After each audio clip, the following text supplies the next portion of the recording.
Kapag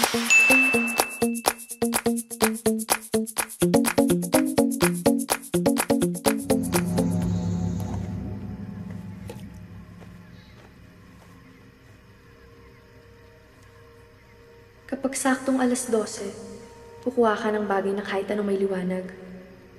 Kandila, flashlight, tapos nun, haharap ka sa salamin.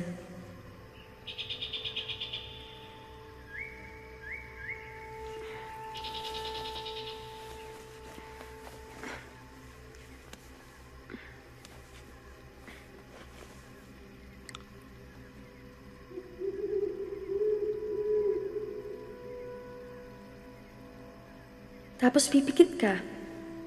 Mag-wish ka na makita mo ang soulmate mo. Sana makita ko ng para sa akin.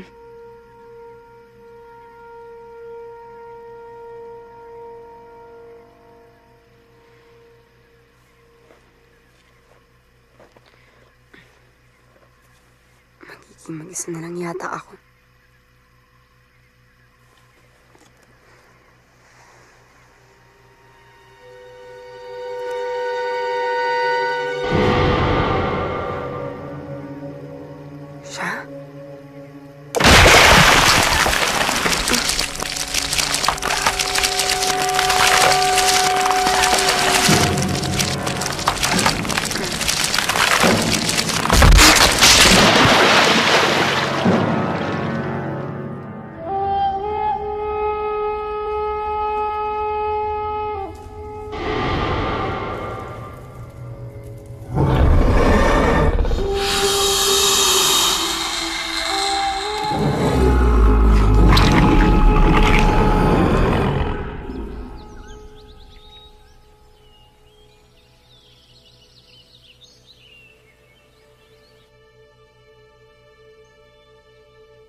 Ang kulit mo rin kasi.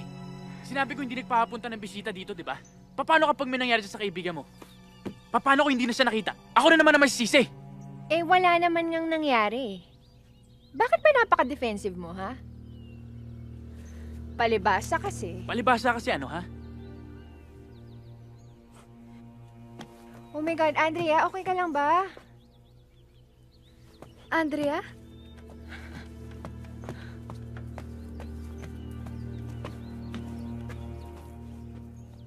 Thank you, Lord, at nagising ka na rin.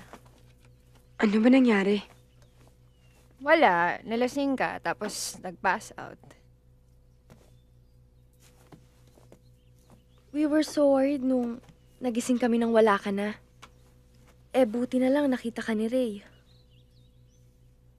Si Ray ang nakakita sa akin? Mhm. Bakit siya galit? Ay, wag mo intindihin yun. Running lang yun. Alam mo, importante safe ka. Alam mo, ikaw sobrang nakakaloka ka. Tara na, magsusunbathing pa tayo.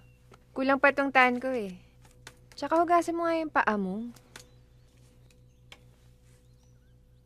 Kasi naman, Andrea, nasa beach tayo. Wala tayo sa bukid.